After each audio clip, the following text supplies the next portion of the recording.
So very good evening and welcome to my channel judicial aspirants. So friends, जैसा कि आप जानते हैं मेरी बीएनएस की लेक्चर सीरीज कंटिन्यू चल रही है। उसी लेक्चर सीरीज में आज मैं आपके साथ कुछ टॉपिक डिस्कस करने जा रहा हूँ, मीन्स कुछ ऑफेंसेस। तो उसमें जो पहला ऑफेंसेस मैं आपके साथ डिस्कस करने जा रहा हूँ वो है section number 318 of BNS, cheating. ठीक है, तो चलिए टॉपिक को स्टार्ट करते हैं कि चीटिंग एक्चुअली होती क्या है और किन किन चीज़ों से मिलकर मोस्ट रिलेवेंट एलिमेंट्स ऐसे क्या होते हैं जिससे हम कोई भी अपराध हम चीटिंग बन जाता है। ठीक है, आइए देखते हैं। तो who ever deceiving any person, ठीक है, तो इसका जो फर्स्ट एलिमेंट है वो है डिसीविंग। डिसीविंग मतलब होता है धोखा देना। जो कोई किसी व्यक्ति को धोखा देता है, ठीक है, और वो धोखा देता है और धोखा देके वो क्या करवाता है, फ्रॉड्यूलेंटली और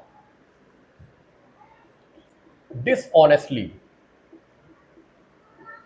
फ्रॉड्यूलेंटली और डिसऑनेस्टली इंड्यूस करता है। क्या करता है? इंड्यूस।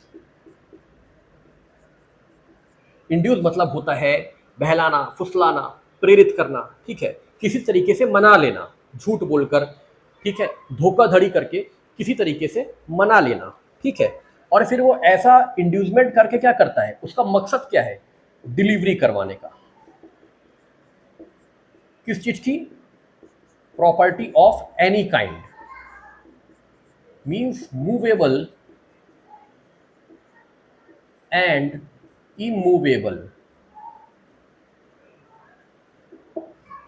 ठीक है, या अब देखिए यहां पे इंड्यूस कर रहा है, ठीक है, और दूसरा क्या है, या किसी व्यक्ति से क्या करना, कंसेंट दिलवा देना। ठीक है, किसी व्यक्ति को झूठ बोलकर बेईमानी से क्या कंसेंट दिलवा देना, किसी व्यक्ति के द्वारा कंसेंट दिलवा देना। ठीक है, कंसेंट। भाई अगर मैं आपको किसी चीज के बारे में प्रॉपर इंफॉर्मेशन नहीं दूंगा, मैं किसी चीज के बारे में सच्चाई नहीं बताऊंगा और मैं आपको, मेरी ये नियत है कि मैं आपसे बेईमानी करूं या आपसे छल करूं, आपसे धोखेबाजी करूं, और उस चीज को करने के लिए मैं आपको सच नहीं बताऊंगा, मैं आपको झूठ बताऊंगा और उस झूठ के बेसिस पे आप अपनी कंसेंट दे दोगे, तो ये वैसी ही कंसेंट है। ठीक है, that any person shall retain any property. ठीक है, कंसेंट क्या देना कि प्रॉपर्टी को any person shall retain, any person shall retain, कि मैं किसी व्यक्ति को क्या दे दूं, कंसेंट दे दूं। किस चीज की? कि कोई व्यक्ति मेरी संपत्ति को अपने पास रख ले, ऐसी कंसेंट। ठीक है, और intentionally induces the person so deceived to do और omit to do anything which he would not do or omit if he were not so deceived। या किसी व्यक्ति को, अब लास्ट में क्या है, मैं क्या करवाना चाहता हूं किसी व्यक्ति को, जिसको कि मैंने धोखा, जिसके साथ मैंने धोखा किया है, मैं उससे क्या करवा रहा हूं कि किसी चीज को करो या किसी चीज को मत करो। ठीक है, क्या इंड्यूस कर रहा हूं? इंड्यूस कर रहा हूं टू डू और नॉट टू डू एनीथिंग।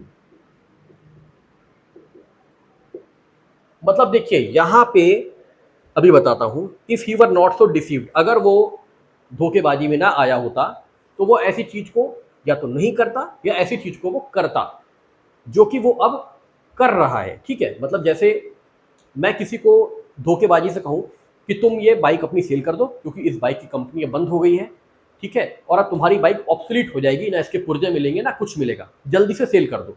मैंने अपनी बाइक सेल कर दी। ठीक है, अगर मैं उस धोखेबाजी में ना आया होता तो क्या मैं अपनी बाइक को सेल करता?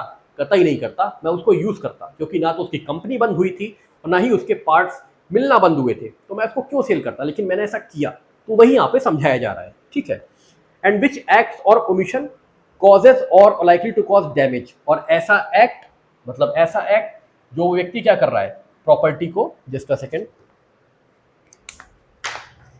वो प्रॉपर्टी को क्या कर रहा है, प्रॉपर्टी की डिलीवरी कर रहा है। ठीक है, चाहे वो कंसेंट से कर रहा हो, ठीक है, या वो नॉट टू डू ओमिशन से कर रहा हो, ठीक है, ओमिट टू डू और नॉट टू डू। तो देखिए इसमें तीन चीजें हो रही हैं, तीन चीजें इसमें मोटी मोटा हो रही है। कौन कौन सी, आइए देख लेते हैं। इसमें सबसे पहले प्रॉपर्टी, इसमें जो संपत्ति है वो क्या हो रही है, डिलीवर हो रही है, डिलीवर हो रही है। Property of any kind, movable, immovable, valuable security, converted into valuable security, whether sign और सील्ड, ठीक है। दूसरा क्या है, कंसेंट दिलवाया जा रहा है। किस बेसिस पे, कंसेंट जो दिलवाया जा रहा है किसी व्यक्ति को, ये कंसेंट उसको धोखेबाजी से, बेईमानी से कंसेंट दिलवाया जा रहा है, उसको सच्चाई ना बता के, झूठ बोल के, इस नियत से, बेईमानी की नियत से कंसेंट दिलवाया जा रहा है कि कोई व्यक्ति उसकी प्रॉपर्टी को रख ले, ठीक है। और तीसरा क्या है, किसी चीज को करने या ना करने के लिए बहलाना, फुसलाना, प्रेरित किया जा रहा है, टू डू और नॉट टू डू, ठीक है। तो मुख्यतः ये तीन चीजें इसमें हो रही है। एक, प्रॉपर्टी की डिलीवरी करवाई जा रही है। दूसरा, प्रॉपर्टी को, मेरी प्रॉपर्टी कोई मुझसे ले ले, इस बात का मुझसे कंसेंट दिलवाया जा रहा है, ठीक है, मुझे बहला के, फुसला के। और तीसरा, किसी काम को करने या ना करने के लिए मुझे धोखेधड़ी से या बेईमानी से कहा जा रहा है, ठीक है। तो ये मेनली तीन चीजें हो रही है। डिलीवरी हो रही है प्रॉपर्टी की, ठीक है, डिलीवरी प्रॉपर्टी की हो रही है by the basis, on the basis of fraudulent और डिसऑनेस्ट इंटेंशन के साथ मुझे इंड्यूस करा जा रहा है कि प्रॉपर्टी आप डिलीवर कर दो, ठीक है।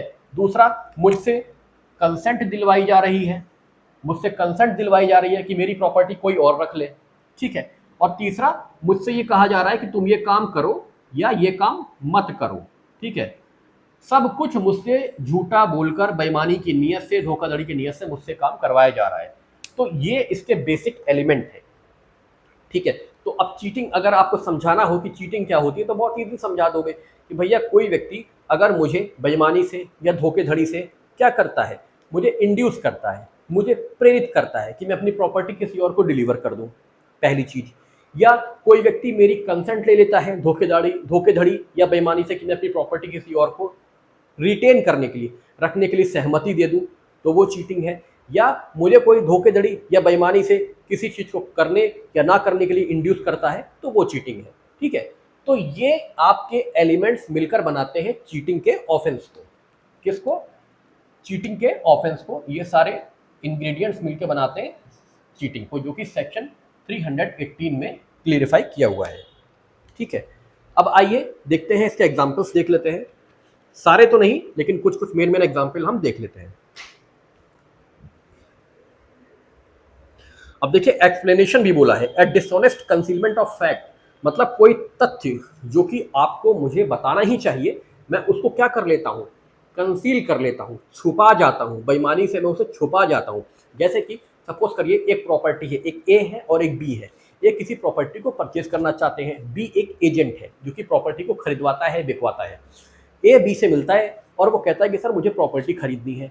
बी कहता है ठीक है सर, ये प्रॉपर्टी बिल्कुल क्लियर है, पेपर भी बिल्कुल रेडी है, आप इसे खरीद सकते हैं, ठीक है। लेकिन वो प्रॉपर्टी ऑलरेडी किसी और व्यक्ति के नाम रजिस्टर्ड हो चुकी है, मतलब उसका एक बार रजिस्ट्रेशन हो चुका है, ठीक है।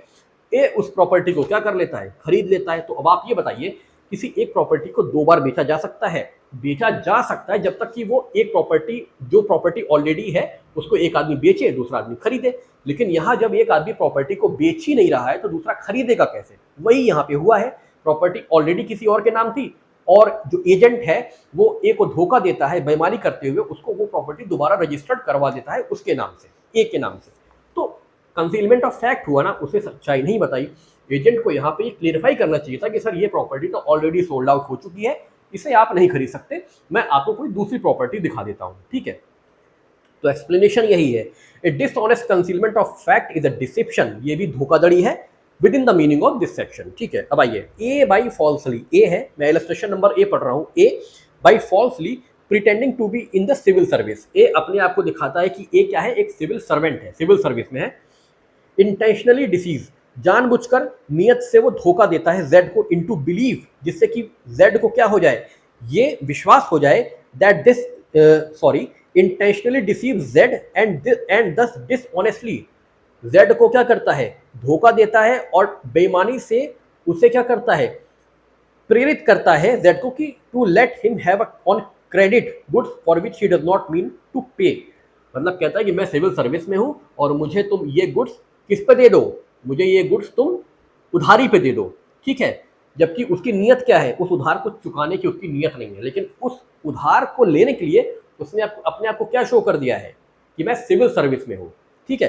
तो देखिए यहाँ पे उसने क्या किया है, उसने धोखाधड़ी की है, धोखाधड़ी की है और प्रॉपर्टी को डिलीवर करवाया है, प्रॉपर्टी को डिलीवर करवाया है। किससे, जेड से प्रॉपर्टी को डिलीवर करवा रहा है कि तुम मुझे जिसे कहते हैं कि तुम मुझे पेमेंट तो वो कर नहीं रहा है, तुम मुझे जो गुड्स है वो उधार पे तुम मुझे ये गुड्स दे दो, तो प्रॉपर्टी की डिलीवरी हो रही है। और धोखाधड़ी इसलिए क्योंकि वो सिविल सर्वेंट नहीं है, लेकिन वो दिखा रहा है कि वो सिविल सर्विस में है, ठीक है।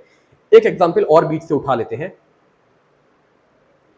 A, by tendering in payment for an article, a bill on a house with which A keeps no money and by which A expects that the bill will be dishonored, intentionally deceives Z and thereby dishonestly induces Z to deliver the article intending not to pay for it. A cheats।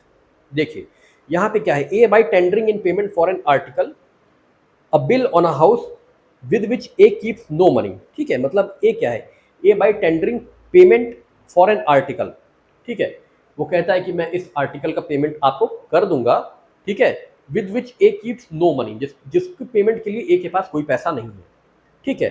And by which A expects that the bill will be dishonoured, A को विश्वास है कि ये bill क्या हो जाएगा, dishonoured हो जाएगा। जब आप पेमेंट नहीं करोगे तो बिल क्या हो जाएगा, डिसऑनर्ड हो जाएगा, ठीक है। इंटेंशनली डिसीव जेड, उसने जानबूझकर क्या, जेड को धोखा दिया है, and thereby dishonestly induces Z, और बेईमानी से इंड्यूस किया है जेड को कि वो प्रॉपर्टी को डिलीवर कर दे। देखिए सबसे एलिमेंट, सबसे जो रिलेवेंट चीज है चीटिंग में वो होगी डिलीवरी, प्रॉपर्टी की डिलीवरी होगी। जैसे कि एक्सटॉर्शन, आपको याद हो, एक्सटॉर्शन में भी प्रॉपर्टी की डिलीवरी हुआ करती थी। केवल थेफ्ट ऐसा है जिसमें टेकिंग होती है, बाकी एक्सटॉर्शन में भी डिलीवरी होती है, चीटिंग में भी डिलीवरी होती है, ठीक है। तो यहां पर जो ए है वो क्या कर रहा है, धोखाधड़ी कर रहा है, चीटिंग कर रहा है, ठीक है। बाकी इलस्ट्रेशंस आप लोग खुद रीड कर लीजिएगा। अब मैं आता हूं अपने नेक्स्ट टॉपिक पे, ठीक है, मिसचीफ। अब मैं आता हूं अपने नेक्स्ट टॉपिक पे, मिसचीफ।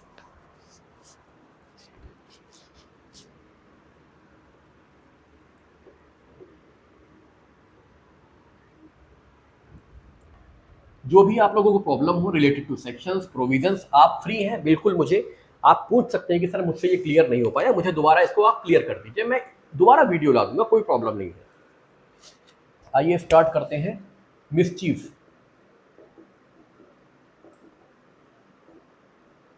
ये है सेक्शन नंबर 324।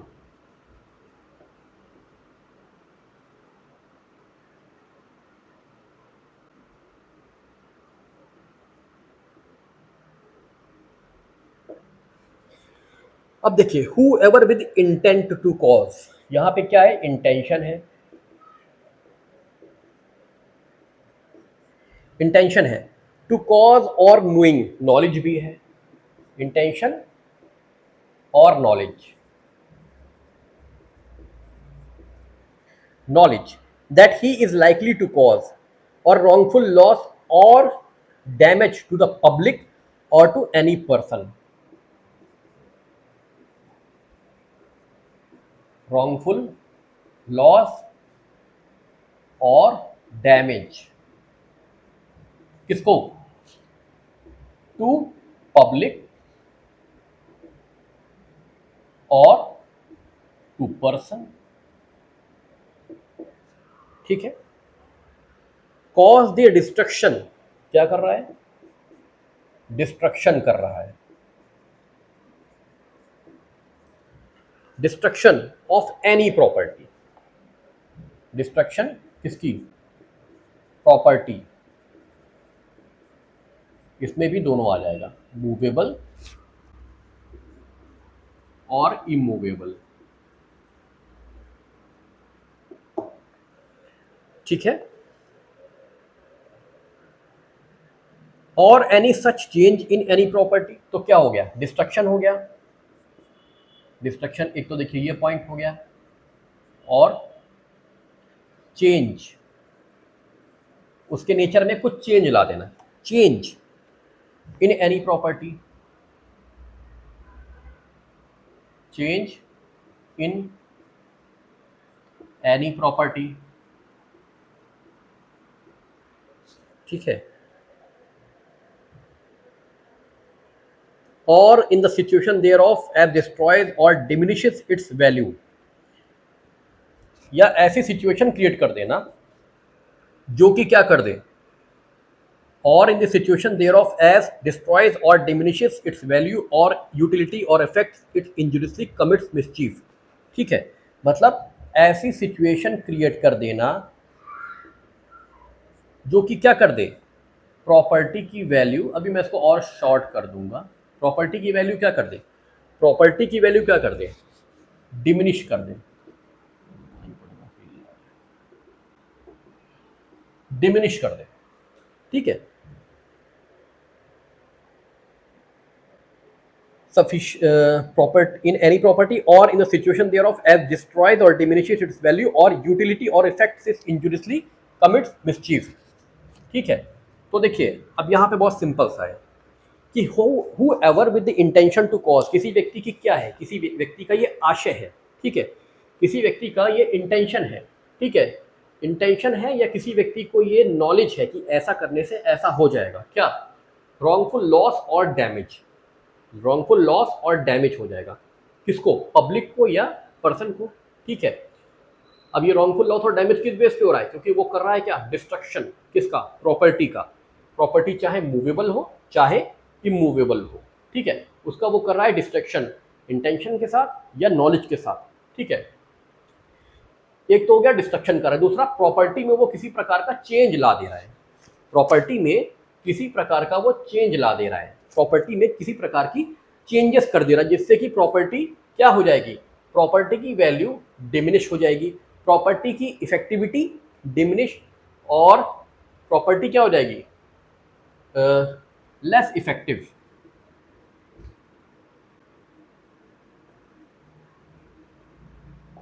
लेस इफेक्टिव हो जाएगी, ठीक है, उसकी वैल्यू कम हो जाएगी।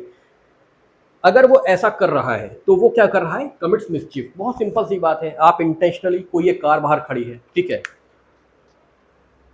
रोड पे खड़ी है, ठीक है, आप गए, आपकी इंटेंशन थी कि मैं इस कार का शीशा तोड़ूंगा, आप गए, आपने पत्थर उठाया और शीशे पर दे मारा, कार का शीशा टूट गया, आपकी इंटेंशन थी, ठीक है, आपने क्या करा, आपने डिस्ट्रक्शन किया, किस चीज का, प्रॉपर्टी का, प्रॉपर्टी कैसी थी, वो कार मूवेबल थी, क्या हो गया, मिसचीफ हो गया। आप गए किसी सरकारी विभाग में, आप बहुत परेशान है उस विभाग से, क्योंकि वो कोई काम करता नहीं, केवल आपको बुलाता रहता है, आप गए, आपने पत्थर उठाया और ट्यूबलाइट फोड़ दी गुस्से में, तो वो प्रॉपर्टी कैसी थी, पब्लिक प्रॉपर्टी थी, सरकारी, जो सरकारी भूमि, सरकारी आवास, सरकारी ऑफिस जो भी होते हैं वो सरकार, वो आपका एक किसी एक पर्टिकुलर व्यक्ति के नहीं होते, वो एक पब्लिक का होता है। तो अगर आप नुकसान पहुंचाओगे तो पब्लिक प्रॉपर्टी को नुकसान माना जाएगा, ठीक है। तो अगर वहां पे आपने ट्यूबलाइट को फोड़ दिया तो पब्लिक प्रॉपर्टी का नुकसान हुआ है, ठीक है। तो डिस्ट्रक्शन टू प्रॉपर्टी। अब आप अगर ट्यूबलाइट फोड़ी है तो ट्यूबलाइट जब तक अटैच है, ठीक है, मूवेबल नहीं, इमूवेबल है, तोड़ दिया आपने तो इमूवेबल प्रॉपर्टी को नुकसान कर दिया। या आपने चेंजेस ला दिया इन एनी प्रॉपर्टी में, सपोज करिए कि ठीक है, अब ये एक लैंड है, ठीक है, ये लैंड है, ठीक है, अब इस लैंड को जो है ये चारों तरफ से दीवार खड़ी करी गई है जिससे कि इसका अच्छे से आइडेंटिफिकेशन हो जाए, ठीक है। आप क्या करते हैं, ये दीवार को ही गिरवा देते हैं, ठीक है, दीवार को गिरवा देते हैं और इतना हिस्से पे अपना कब्जा दिखा देते हैं, दीवार पे गिरवा देते हैं। अब दीवार गिर गई तो बिल्कुल इक्वल हो गई, ठीक है, बिल्कुल भी ये नहीं मालूम हो पा रहा है कि ये अब जमीन यहाँ पे किसकी है या ये जमीन कितनी है, एरिया क्या है, ठीक है। तो क्या हुआ, अब जब भी इस आप बेचने जाएंगे इस जमीन को तो यहाँ पर एक कंटेंशन, एक कलहबाजी हो जाएगी, एक कलह हो जाएगी कि जमीन का एरिया कितना है, तो आप बोलेंगे ये एरिया है। तो यहाँ पे क्या हुआ, यहाँ पे जो ज़मीन की इफेक्टिविटी है वो कम हो गई, ठीक है, और उसकी वैल्यू भी घट जाएगी, जैसे एरिया कम होगा उसकी वैल्यू भी घट जाएगी। तो अगर ऐसा आप एक्ट कर रहे हैं जिससे मूवेबल प्रॉपर्टी हो, इमूवेबल प्रॉपर्टी हो, उसका आप डिस्ट्रक्शन कर रहे हो, या ऐसा कुछ कर रहे हो जिससे वैल्यू में उसकी कमी आ रही है, ठीक है, या वो लेस इफेक्टिव हो जा रही है, तो उसे हम कहेंगे कि आपने मिसचिफ किया है, ठीक है। एक्सप्लेनेशन 1 देख लेते हैं। It is not essential to the offence of mischief, mischief के लिए ये आवश्यक नहीं है that the offender should intend to cause loss और damage to the owner of the property injured और destroyed. It is sufficient if he intends to cause or knows that he is likely to cause wrongful loss or damage to any person by injuring any property, whether it belong to that person or not। मतलब हमें ये जरूरत नहीं है कि property किसकी है। कहने का मतलब ये है कि ये आवश्यक नहीं है कि प्रॉपर्टी का मालिक कौन है, इस कार का मालिक कौन है, ये जानकर तोड़फोड़ करना ही मिसचीफ में नहीं आएगा। अगर केवल आपने तोड़फोड़ कर दी है केवल इस इंटेंशन और इस नॉलेज के साथ कि मैं रॉन्गफुल लॉस और डैमेज करूं, अगर इतना ही काफ़ी है, ये नहीं पता कि ओनर कौन है, ना ज़रूरत है जानने की कि इस प्रॉपर्टी का ओनर कौन है, अगर आपने प्रॉपर्टी में तोड़फोड़ कर दी है, पब्लिक प्रॉपर्टी हो, प्राइवेट प्रॉपर्टी हो, लॉस और डैमेज आपने कर दिया, डिस्ट्रक्शन कर दिया है, उसकी वैल्यू में किसी प्रकार का चेंज आ गया है, लेस इफेक्टिव हो गई है, तो वो मिसचीफ की श्रेणी में आ जाएगा, जो कि सेक्शन 324 में कवर होता है, ठीक है। Explanation 2, mischief may be committed by an act affecting property belonging to the person who commits the act or to that person and others jointly। Mischief may be committed by an act affecting property belonging to the person who commit the act। मतलब अपनी property को ही, अगर आप अपनी property का ही अगर आप तोड़फोड़ कर रहे हो, जैसे आपकी कार बाहर खड़ी है, अगर आप अपनी कार को ही तोड़फोड़ रहे हो ना, तो भी आप मिसचीफ के ऑफेंडर हो जाओगे, ठीक है। ये आवश्यक नहीं है कि वो कार किसी और की होनी चाहिए। देखिए ऊपर वाले में क्या लिखा हुआ है, एक्सप्लेनेशन 1 में आप देखेंगे तो उसमें लिखा है साफ साफ कि ये जरूरी नहीं है कि उस कार का मालिक कौन हो। जो मिसचिफ करता है, जो मिसचिफ कर रहा है, उसको ये आवश्यकता नहीं कि वो ये जाने कि उस कार का ओनर कौन है। अगर उसका केवल इतना इंटेंशन या उसका नॉलेज है कि मुझे तोड़फोड़ करनी है और वो तोड़फोड़ कर देता है, तो मिसचिफ का ऑफेंस कमिट हो गया। इसीलिए अगर मेरी ही प्रॉपर्टी, मेरी ही कार रोड पे खड़ी है, ठीक है, अगर मैं अपने घर के अंदर कुछ कर रहा हूं तो मिसचीफ नहीं है, लेकिन जैसे ही पब्लिक प्लेस में मैं अपनी ही कार को तोड़ूंगा, वो मिसचीफ के ऑफेंस में आ जाएगा, ठीक है। Mischief may be committed by an act affecting property belonging to the person who commits the act और to that person and others jointly, ठीक है। मतलब मैं और कोई बाहरी, अगर मैं और कोई बाहरी व्यक्ति है और मिलकर अगर हम अपनी कार को तोड़ रहे हैं, अपनी कार को तोड़ रहे हैं, पब्लिक प्लेस पे खड़ी है हमारी कार, सपोज करिए घर के बाहर मेरी कार खड़ी है और मैं या मेरा कोई दोस्त अपनी कार को हम लोग तोड़ रहे हैं, तो मिसचीफ के ऑफेंडर हम दोनों हो गए, ठीक है। तो ये एक्सप्लेनेशन 1 और 2 हमारा क्लेरिफाई करता है। अब जैसे इलस्ट्रेशन ए देख लेते हैं। A voluntarily burns a valuable security, एक वैल्यूएबल सिक्योरिटी है, चेक हो गया, डिमांड ड्राफ्ट हो गया, ये वैल्यूएबल सिक्योरिटी होती है। ए क्या कर देता है, उसको स्वेच्छा से जला देता है, जो कि जेड की थी। वो वैल्यूएबल सिक्योरिटी किसकी थी, जेड की थी, इस इंटेंशन के साथ to cause wrongful loss to Z, जिससे कि जेड को रॉन्गफुल लॉस हो जाए। ए कमिटेड मिसचीफ, ठीक है। तो ये इलस्ट्रेशंस हैं, ये आप लोग देख लीजिएगा। कोई भी प्रॉब्लम हो, मैं हर वीडियो में ये बोलता हूँ, कोई भी प्रॉब्लम हो, किसी इलस्ट्रेशन में प्रॉब्लम हो, प्रोविजन में प्रॉब्लम हो, आप उससे बेझिझक कमेंट में पूछ सकते हैं। अब आते हैं अपने नेक्स्ट प्रोविजन पे, criminal trespass. Let's come to the topic criminal trespass.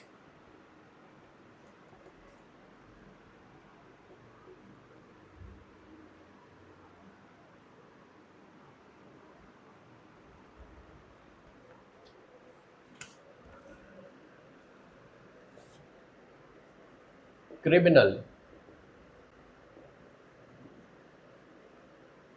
Trespass section 329 BNS।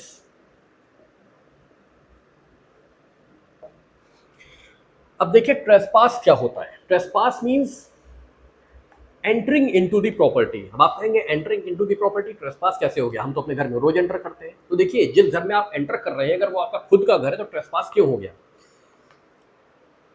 आप जब जा रहे हैं अपने घर में, तो क्या आपको अपने घर में जाने के लिए किसी से कंसेंट की जरूरत है, बिल्कुल नहीं भाई, वो आपका घर है, आप उसके ओनर हैं, दिन में 20 बार जाइए आइए, कौन रोक रहा है आपको।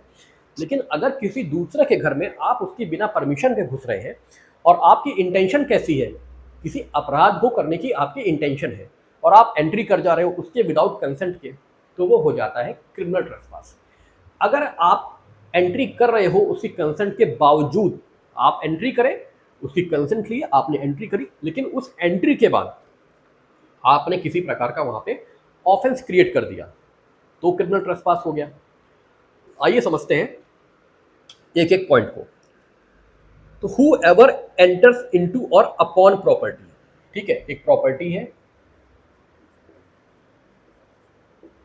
मूवेबल और इमूवेबल दोनों बनेगी। प्रॉपर्टी कैसी होगी? Movable. Whoever enters into or upon property in the possession of other, ये प्रॉपर्टी किसकी है? किसी और के कब्जे में है, पोजेशन ऑफ अदर प्रॉपर्टी है, ठीक है। With intent to commit an offence और टू इंटीमिडेट। अब आप क्या कर रहे हो? आप ऐसी प्रॉपर्टी में क्या कर रहे हो? एंटर हो रहे हो। एंटर होने के पीछे आपका क्या मोटिव है? आपका ऑब्जेक्ट क्या है? कि कमीशन ऑफ ऑफेंस, ऑफेंस क्या करना? ऑफेंस को कमिट करना, कमीशन ऑफ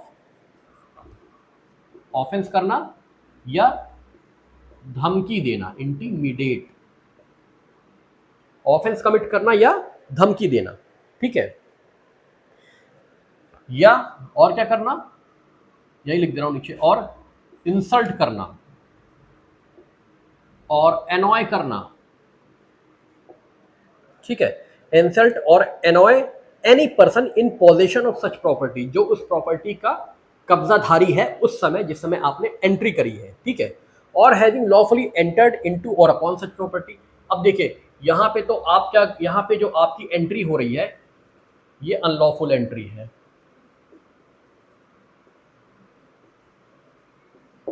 ठीक है। अब सेकंड बोल रहा है और हैविंग लॉफुली एंटर्ड इनटू। अब आप क्या हो रहे हो? लॉफुल, मतलब उससे पूछ के कंसेंट लेके आप एंट्री ले रहे हो, लॉफुल एंट्री। और हैविंग लॉफुल एंटर्ड इनटू और अपॉन सच प्रॉपर्टी मींस बोथ मूवेबल और इमूवेबल, ठीक है। अनलॉफुली रिमेन्स, लॉफुल एंट्री तो करी लेकिन अनलॉफुल रिमेन्स रह गए, अनलॉफुली रिमेन्स, ठीक है। अभी इसका बहुत सिंपल सा एग्जांपल देता हूं।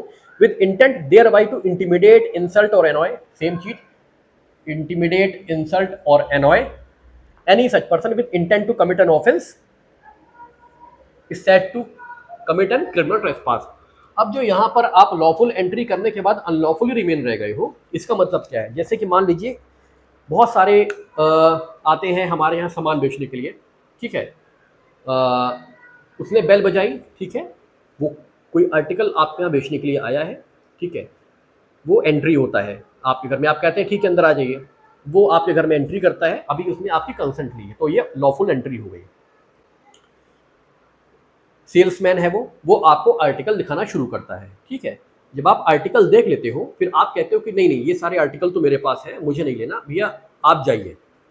जब आप कह दिए कि आप जाइए, उस समय उसकी एंट्री अब वहां पे समाप्त होती है, अब उसको आपके घर से निकल जाना चाहिए बाहर। अगर उसी समय वो नहीं निकलता है, वो आपके ना कहने के बावजूद भी वहां पे टिका रहता है, तो बस वहीं पे क्रिमिनल ट्रेसपास का ऑफेंस हो जाता है कंप्लीट, ठीक है। तो यही बोल रहा है, लॉफुल एंट्री करता है लेकिन अनलॉफुली रिमेन्स रह जाता है। आपने जैसे ही बोला कि अब आप जाइए, लेकिन वो नहीं जाता, वो वहीं पे टिका हुआ है, तो ये क्या हो गया? क्रिमिनल ट्रेसपास, ठीक है। सेकंड आते हैं 329 subsection second, whoever commits criminal trespass by entering into or remaining in any building, tent or vessel used as a human dwelling or any building used as a place of worship or place for the custody property is said to commit house trespass, ठीक है। अब देखिए अगर कोई इसी तरीके से unlawful entry लेता है किसी प्रॉपर्टी में, मूवेबल हो इमूवेबल हो, ठीक है, और वो उसकी जो इंटेंशन है वो क्या है? अपराध करने की, धमकी देने की, इंसल्ट या एनॉय करने की, ठीक है। या वो लॉफुल एंट्री लेता है और अनलॉफुली रिमेन रह जाता है, कहां पे? अगर वो किसी टेंट में, मैं दूसरी से लिख दे रहा हूं, किसी टेंट में, वेसल में, हाउस में, ठीक है, और वेयर शॉप में, मतलब जहां पर इंसान निवास करते हो या जहां पर कोई भी सामान स्टोरेज के लिए रखा जाता हो, अगर ऐसी जगह पे कोई व्यक्ति ऐसी अनलॉफुल एंट्री या लॉफुल एंट्री करके अनलॉफुली रिमेन्स रह जाता है इन इन इन इन इन एक्ट के लिए, तो वहां पे ये क्रिमिनल ट्रेसपास बन जाता है हाउस ट्रेसपास। जैसे कि मैंने आपको बताया कि सेल्समैन आपके घर में आया, तो वो आपके घर में आया, ठीक है, आपने बोला कि अब आप जाइए, वो नहीं गया, तो ये बन गया हाउस ट्रेसपास, ठीक है। चलिए, तो ये हाउस ट्रेसपास हो गया, criminal trespass and house trespass में क्लियर हो गया। अब आते हैं एक्सप्लेनेशन, देख लीजिए। The introduction of any part of criminal trespasser's body is entering sufficient to constitute the house trespass, ठीक है। अब जैसे आपके घर है, आपके घर में विंडोज होती है, आपके घर में होती है, कोई व्यक्ति आपकी विदाउट परमिशन से आपके रूम में उस विंडो के जरिए हाथ डाल रहा है, उसने विंडो में ऐसे हाथ करा, वो हाथ उसके विंडो से होते हुए आपके घर में अंदर आ गया, ठीक है, ये हो गया हाउस ट्रेसपास। इतने में ही हाउस ट्रेसपास का ऑफेंस कमिट हो गया, ठीक है। Subsection 3, whoever commits criminal trespass shall be punished with imprisonment of either description for a term which may extend to 3 months or with fine which may extend to 5,000 rupees or with both। और जो house trespass करता है उसका क्या है, either description की punishment हो सकती है जो कि 1 साल तक होगी, जुर्माना जो कि 5,000 रुपए तक का होगा, या दोनों हो सकता है, ठीक है। House trespass and house breaking, ठीक है। अब हाउस ब्रेकिंग क्या है? हाउस ब्रेकिंग सिंपल शब्दों में समझ लीजिए कि जैसे कि एक एंट्री होती है, जैसे कि उसने एक एंट्री करी, सेल्समैन ने एंट्री करी आपसे पूछ के, मेन डोर से अंदर आया, ठीक है, आपने बोला जाओ, नहीं गया, तो वो हाउस ट्रेसपास बन गया।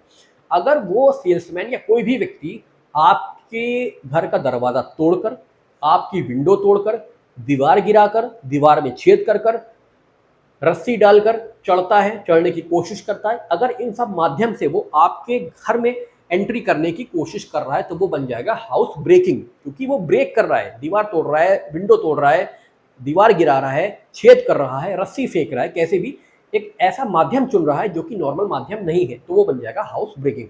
सबसे सिंपल शब्दों में समझ लीजिए। आइए आज का लास्ट सेक्शन डिस्कस कर लेता हूं, बाकी चीजें आप पढ़ लीजिएगा, वो इसी से जुड़ी हुई है। अब मैं डिस्कस करता हूं, लास्ट सेक्शन है वो है फोर्जरी, ठीक है। आज के वीडियो का लास्ट सेक्शन है फोर्जरी, और आई थिंक कल बीएनएस का लास्ट वीडियो होगा। मेरी तरफ से ये हमेशा ओपन रहता है कि आप लोगों को कोई भी प्रॉब्लम हो आप मुझसे कंसल्ट कर सकते हैं, इच्छा आपकी है, करिए मत करिए। Forgery section number 336 BNS. Whoever makes any false document, तो यहां पे मेकिंग क्या, फॉल्स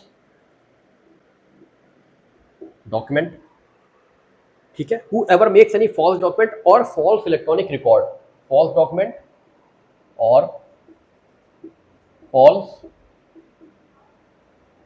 electronic record, ठीक है, और पार्ट ऑफ डॉक्यूमेंट और पार्ट ऑफ इलेक्ट्रॉनिक रिकॉर्ड और पार्ट ऑफ डॉक्यूमेंट और पार्ट ऑफ इलेक्ट्रॉनिक रिकॉर्ड,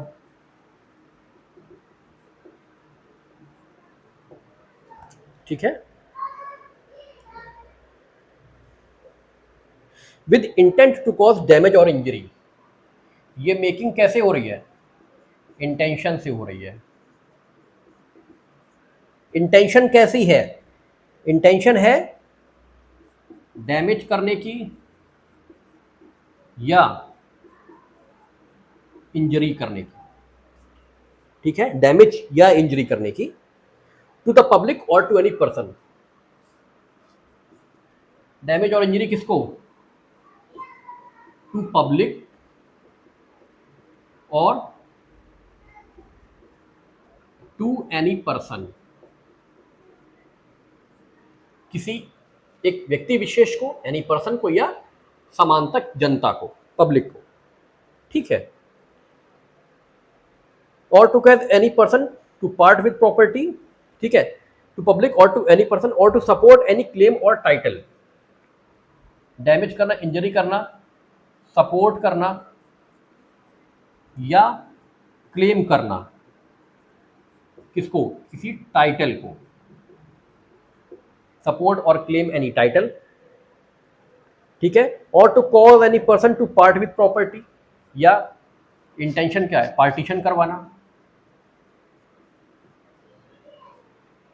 ठीक है, बताता हूं बहुत आसान भाषा में अभी, और to enter into any express और इम्प्लाइड कॉन्ट्रैक्ट, या किसी कॉन्ट्रैक्ट में एंट्री करना, एक्सप्रेस और इम्प्लाइड, ठीक है, with intent to commit fraud और that fraud may be committed commits forgery.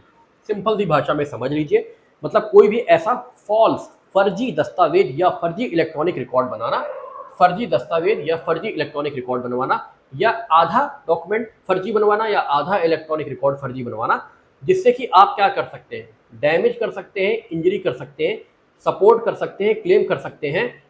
Damage और इंजरी किसको कर सकते हो, पब्लिक को या किसी व्यक्ति को, सपोर्ट किस करने के लिए या क्लेम किसको, यानी टाइटल को, जैसे कि ये ज़मीन मेरी है, ये मकान मेरा है, इसको सपोर्ट करने के लिए कि मैं जब कोर्ट केस चलेगा तो मैं क्या डॉक्यूमेंट दिखाऊंगा, तो मैं एक फर्जी डॉक्यूमेंट बनवा लेता हूँ, एक फर्जी विल बनवा लेता हूँ, फर्जी रजिस्ट्री बनवा लेता हूँ, फर्जी दाखिल खारिज बनवा लेता हूँ, जिससे कि मैं कोर्ट में प्रोड्यूस कर पाऊँ। तो यहाँ पे क्या हो गया, किसी टाइटल को प्रूफ करने के लिए आपने क्या किया, आपने उस क्लेम को सपोर्ट करने के लिए कोई फर्जी डॉक्यूमेंट बनवा लिए, ठीक है, या किसी व्यक्ति को डैमेज या इंजरी, चाहे पब्लिक को चाहे प्रॉपर्टी को डैमेज करने के लिए कोई डॉक्यूमेंट बनवा लिए, कोई प्रॉपर्टी संपत्ति किसकी है, सरकार की है, लेकिन आप दिखाना चाहते हो कि वो संपत्ति मेरी है, बनवा लिया आपने एक फर्जी दस्तावेज, जिससे कि मुकदमे के दौरान आप उस दस्तावेज को कोर्ट में प्रोड्यूस कर सको, जिससे कि कोर्ट कहे कि हाँ ये प्रॉपर्टी तो आपकी है, ठीक है।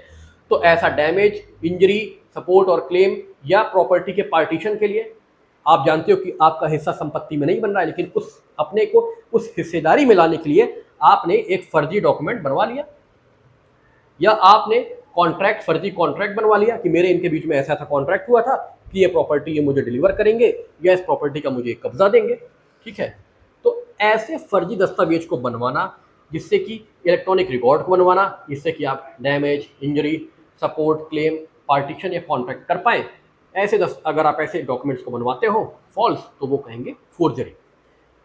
अब आगे देखते हैं, हु एवर कमिट्स फोर्जरी, जो भी करता है उसको किसी भी भांति की कारावास जो कि 2 साल तक की होगी, या जुर्माना, या दोनों हो सकता है।